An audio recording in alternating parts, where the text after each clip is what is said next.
आज बहुत दिनों बाद दादी की तबीयत ख़राब थी, जिसके कारण आप लोगों को क्लास नहीं मिल पाई।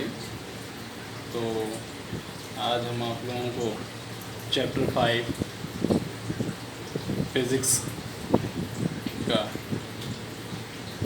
चैप्टर 5 जिसका नाम है मैग्नेटिज्म एंड मैटर, इसके न्यूमेरिकल्स की तरफ ले चलेंगे।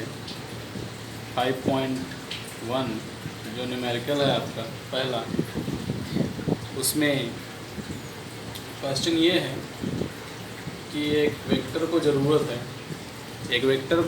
है 3 क्वांटिटीज़ ऑफ स्पेसिफिकेशन के लिए, जिसमें कह रहा 3 इंडिपेंडेंट क्वांटिटीज़ दी गई हैं जो अर्थ मैग्नेटिक फील्ड के प्रयोग के लिए है। जो एंगल ऑफ डिप है साउदर्न इंडिया में वो लगभग 18 डिग्री बताया गया है। तो कह रहा है कि आप बता पाओगे कि जो सबसे छोटी डिप होगी ब्रिटेन में वो बड़ी होगी या छोटी होगी। और कह रहा है कि अगर आपको एक मैग्नेटिक फील्ड लाइंस का ऑस्ट्रेलिया में बनाना पड़े तो ऐसी स्थितियों में आप, तो इसके कुल मिला के मैटर ये है, इसका क्वेश्चन हमसे ये पूछ रहा है कि हमको पहली चीज़, इसमें 2-3 क्वेश्चन आपसे पूछा गया है।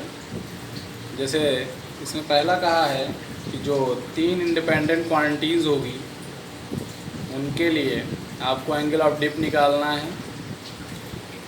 और दूसरी चीज़ कहा है कि जो आपका एंगल ऑफ डिप होगा वो डिपेंड कैसे करेगा। और तीसरी चीज़ कह रहा है कि इसमें हमको जो मैग्नेटिक फील्ड लाइंस के लिए निकालना है ऑर्डर ऑफ मैग्नीट्यूड। तो ये चीज़ें हमको इसमें फाइंड करनी है। तो जैसा कि आप पहले क्वेश्चन के लिए देख पाओगे कि इसमें अगर 3 इंडिपेंडेंट क्वांटिटीज़ हैं जो स्पेसिफाई अर्थ मैग्नेटिक फील्ड के लिए यूज़ हो रहा है, तो एंगल ऑफ डिप जो होगा वो horizontal component of earth of magnetic field होगा। जो एंगल ऑफ डिप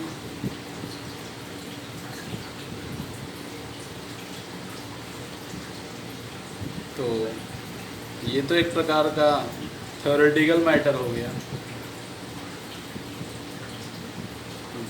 तो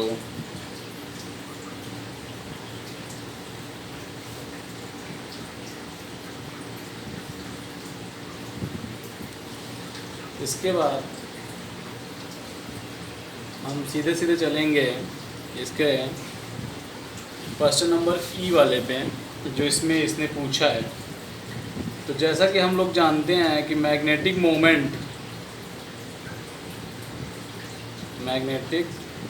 मोमेंट जो होगा स्मॉल m वो 8 × 10⁻22 जूल टी इनवर्स पाया जाएगा। रेडियस ऑफ अर्थ हम सभी जानते हैं, रेडियस ऑफ अर्थ हम सब जानते हैं 6.4 × 10⁻6 मीटर है। मैग्नेटिक फील्ड स्ट्रेंथ का जो हमारा फार्मूला होता है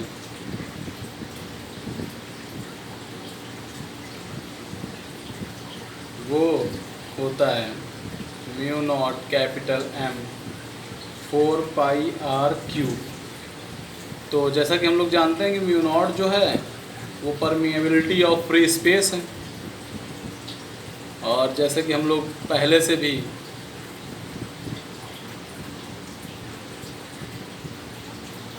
इसकी वैल्यू देखते आ रहे हैं, यूज़ करते जा रहे हैं। 4π × 10⁻⁻7 पाई जाती है। तो हम तो यही यूज़ करेंगे परमिएबिलिटी ऑफ फ्री स्पेस में म्यू की वैल्यू। तो अब जैसा कि B = इसी फार्मूले पर हमको यूज़ करना है 4π × 10⁻⁻7 इंटू कैपिटल M हमने देखा 8 × 10⁻22 था। और नीचे 4 पाई था, आर क्यूब हमारा 6.4 इंटू 10⁶ का क्यूब, जैसा कि ये तो कैंसिल हो ही जाना है। तो अब आप इसमें जैसा कि सभी को डिवाइड आता होगा करेंगे, 0.3 आप इसमें प्राप्त करेंगे। और इसमें एक क्वेश्चन और इसी से रिलेटेड पूछा था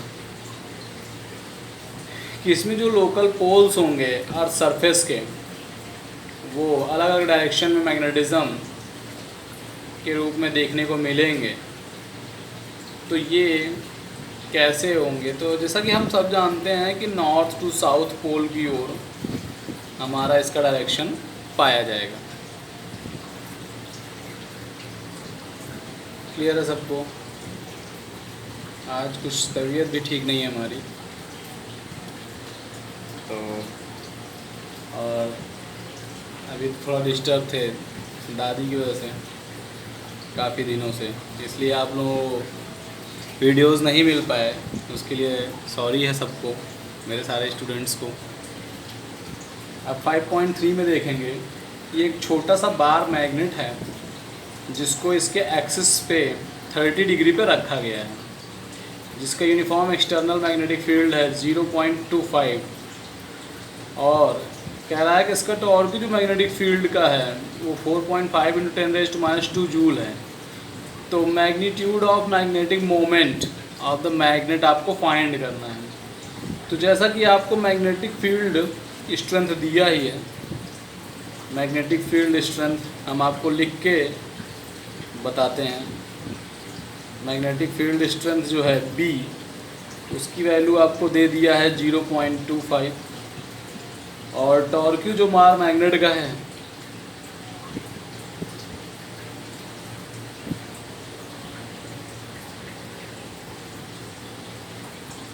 torque of bar magnet T is equal to 4.5 into 10⁻² joule दिया है। अब इसके बाद कहा है कि जो एंगल बार मैग्नेट और एक्सटर्नल मैग्नेटिक फील्ड के बीच में है,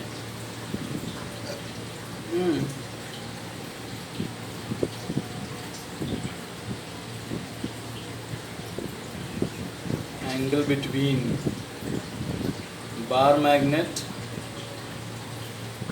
and external magnetic field,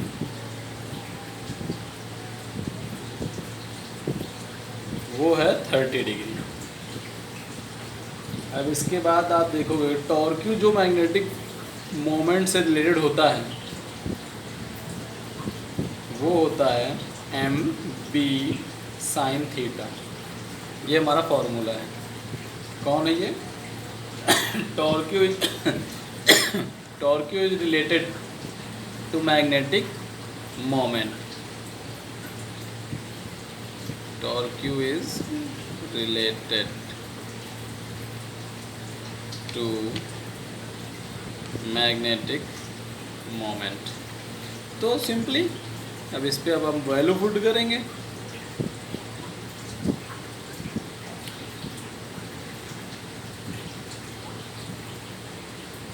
sign 30 degree.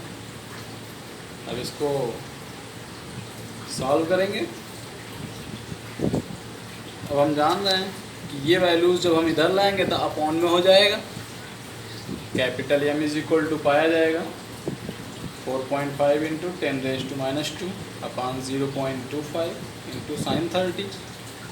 Sign 30 की वैल्यू रखेंगे और सॉल्व करेंगे।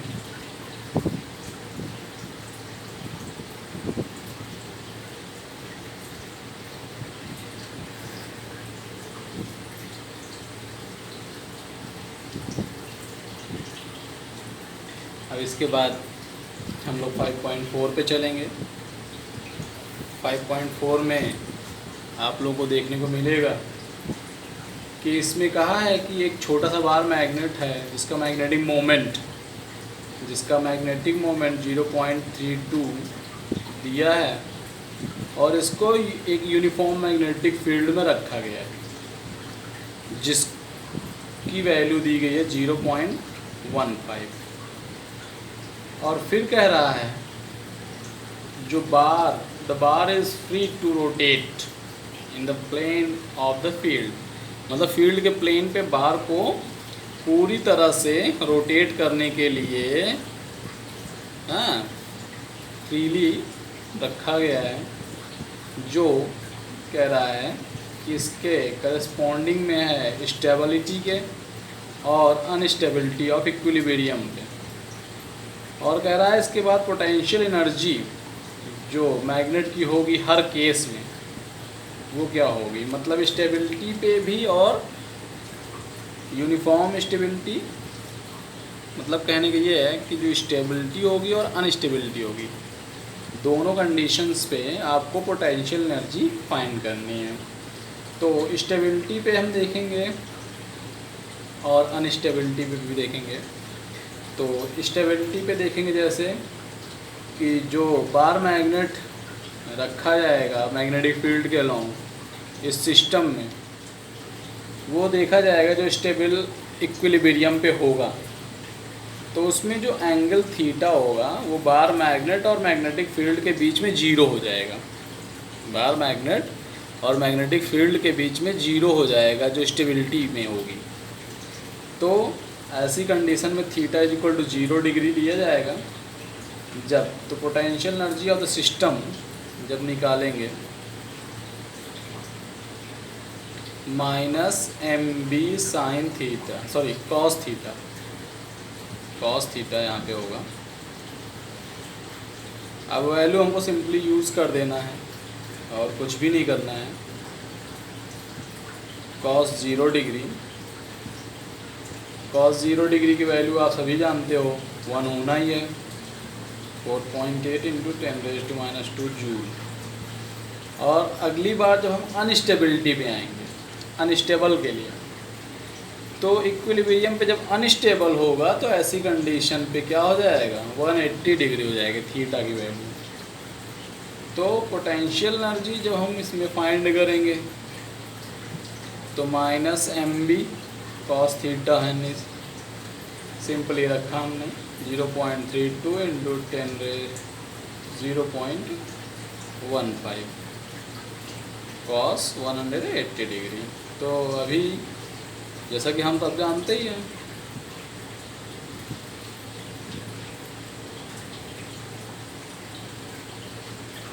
कॉस 180 हो जाएगा -1, ये आ जाएगी पॉजिटिव में वैल्यू। क्लियर है भैया कॉन्सेप्ट? एक एक फार्मूला आपको लिख के दिखा रहे हैं और एक एक वैल्यू पुट करवा रहे हैं, बस कैलकुलेशन छोड़ते हैं इसलिए ताकि आप भी कुछ दिमाग लगाओ भाई, ठीक है। 5.5 आप देखिए, कह रहा है कि एक क्लोजली सोलेनॉइड है, मतलब कि एक सोलेनॉइड है, सोलेनॉइड आप जानते हो इसी तरह से होता है, ये क्लोज है, चारों तरफ से बंद है। और कह रहा है कि जिसमें 800 टर्न हैं, मतलब ये जो राउंड्स हैं 800 टर्न्स हैं, number of turns 800, number of turns 800। और कह रहा है एरिया ऑफ क्रॉस सेक्शन जो है हमारा इसमें वो 2.5 इंटू 10⁻⁴ मीटर स्क्वायर है। और उसके बाद कह रहा है कि एक करंट कैरी कर रहा है वो 3.0 एम्पियर का है, करंट जो आ रहा है मतलब आई जिसको बोलते हो 3.0 एम्पियर आ रहा है। और उसके बाद कह रहा है कि एक्सप्लेन करिए जो इसमें सेंस ऑफ सोलेनॉइड का वो जब बार मैग्नेट के जैसे काम करेगा, ठीक है, और मैग्नेटिक मोमेंट इसका क्या होगा। तो करंट जब सोलेनॉइड पे कैरी करेगा तो ये बार मैग्नेट के जैसे ही बिहेव करेगा, क्योंकि मैग्नेटिक फील्ड जो डेवलप कर रहा है वो इसके एक्सिस के अलोंग होगा, जैसे कि अलोंग इट्स लेंथ कह सकते हो आप। और जो मैग्नेटिक मोमेंट होगा वो जो करंट कैरिंग सोलेनॉइड के द्वारा लाया जा रहा है उसको कैलकुलेट करने का तो आप लोग फार्मूला सिंपली जान ही रहे हो। ये आइए भैया आइए, अब इसी पे आप रख दीजिए 800 इंटू 3 इंटू 2.5 इंटू 10⁻⁴ सॉल्व करेंगे 0.6 निकल आएगा। बहुत सिंपल सवाल। इसी से रिलेटेड थोड़ा सा डिफर 5.6 देखने को मिलेगा आपको। इसमें कहा है कि अगर एक सोलिनॉइड को फ्री रख दिया जाए जिसकी टर्निंग अबाउट वर्टिकल डायरेक्शन में हो और एक यूनिफॉर्म हॉरिजॉन्टल मैग्नेटिक फील्ड हो जो 0.25 हो, तो कह रहा है कि मैग्नीट्यूड आप निकालोगे टॉर्क्यू का सोलिनॉइड पे, इसके एक्सिस पे जो 30 डिग्री का एंगल बना रहा हो और इसका जो डायरेक्शन अप्लाई होगा फील्ड पे वो आप बताइए। तो मैग्नेटिक फील्ड स्ट्रेंथ जो आपको दिया है वो 0.25 दिया है और इसके बाद मैग्नेटिक मोमेंट जो आपको दिया है वो 0.6 दिया है और जो एंगल दे दिया है वो 30 डिग्री का दिया गया है। जो सोलेनॉइड और इसके डायरेक्शन जो फील्ड पे डायरेक्शन अप्लाई हो रहा है उन दोनों के बीच में जो एंगल वर्क कर रहा है वो 30 डिग्री कर रहा है। तो कह रहा है कि आपको निकालना क्या है, टॉर्क क्यू। तो सबसे पहले हम जो टॉर्क क्यू सोलेनॉइड पे काम कर रहा है उसको फाइंड करने के लिए एम बी साइन थीटा लगाएंगे। 0.6 into 0.25 into sine 30, value put करेंगे 7.5 इंटू 10⁻⁻² जूल निकल जाएगा। क्लियर है भैया?